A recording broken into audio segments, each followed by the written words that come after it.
Have you ever heard of a circular house that could withstand storms? Recycle rainwater, cool itself naturally, and be assembled in just a few days? That idea existed nearly a century ago. But the world wasn't ready. Behind that wild invention was a forgotten genius, Buckminster Fuller. Born in 1895, Buckminster Fuller was considered a headache to his teachers. Not because he was mischievous, but because he asked absurd questions. What is the temperature of a triangle? How much does gravity weigh? Fuller wasn't being difficult. He was genuinely curious. Due to severe farsightedness that went undiagnosed until he was 8, Fuller learned through touch. Geometry, for him, wasn't abstract, it was something he could feel, hold, and interact with. Fuller attended Harvard and was expelled, first for partying with a vaudeville troupe, then for simply being too unconventional. After the war, he married Anne Hillett and started a low-cost housing company with his father-in-law. But when his young daughter died from illness, he blamed their damp, drafty home. That grief became his driving force to create better housing for everyone. Still, the business failed. Fuller felt lost.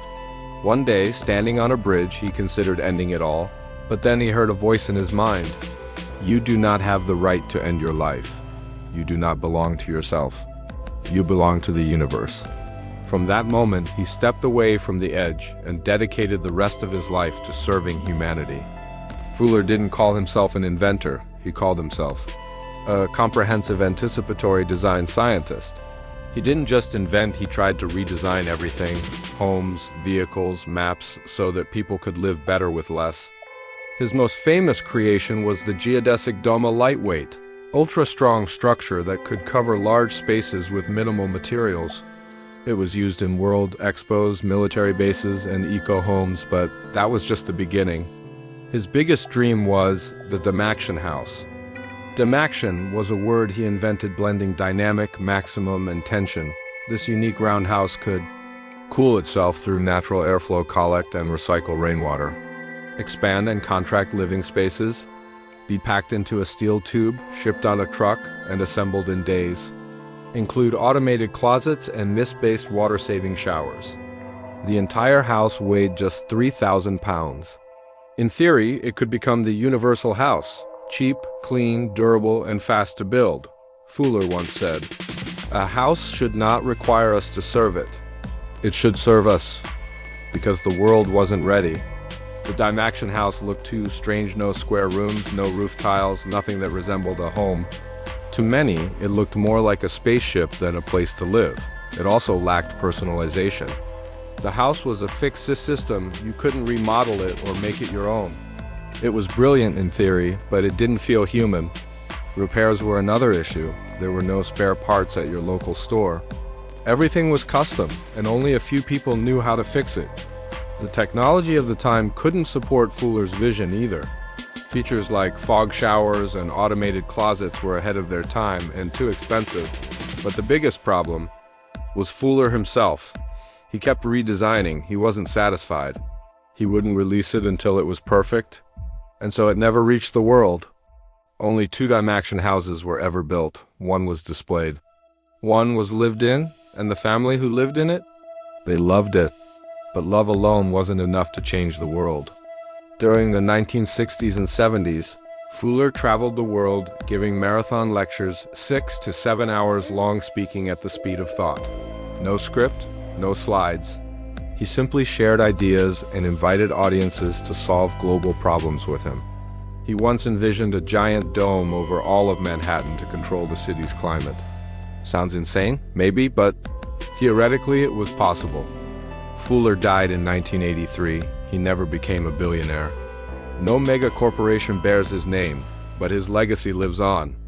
Smart homes, automation and energy efficiency, modular houses, quick assemble, sustainable design, eco-architecture, minimizing materials, maximizing value, all of these once existed only in Fuller's sketches and dreams from nearly a century ago. Fuller wasn't a failure, he was just too early, like the QCATA barcode scanner for newspapers linked to computers. Great idea, wrong time. Fuller embodied the phrase, being early is the same as being wrong. Buckminster Fuller didn't shout his mission to the world. He lived it every single day. He once wrote, "I'm not trying to change people. I'm trying to change the environment so people naturally change." That simple idea guided everything he did.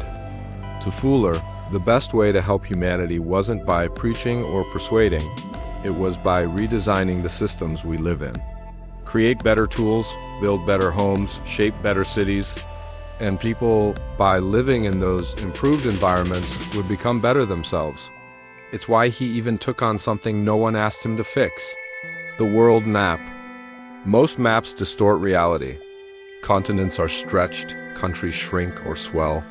But Fuller's Dymaxion map unfolded the globe in a way that preserved the true shape and relative size of the continents, making the world look more connected, less divided.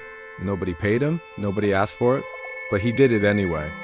Because deep down, he believed something most people never dared to say. He didn't belong to himself. He belonged to the universe. Not everyone who plants a seed lives to see the flower. Buckminster Fuller didn't change the world in his lifetime. But thanks to him, the world has changed quietly, deeply, and permanently.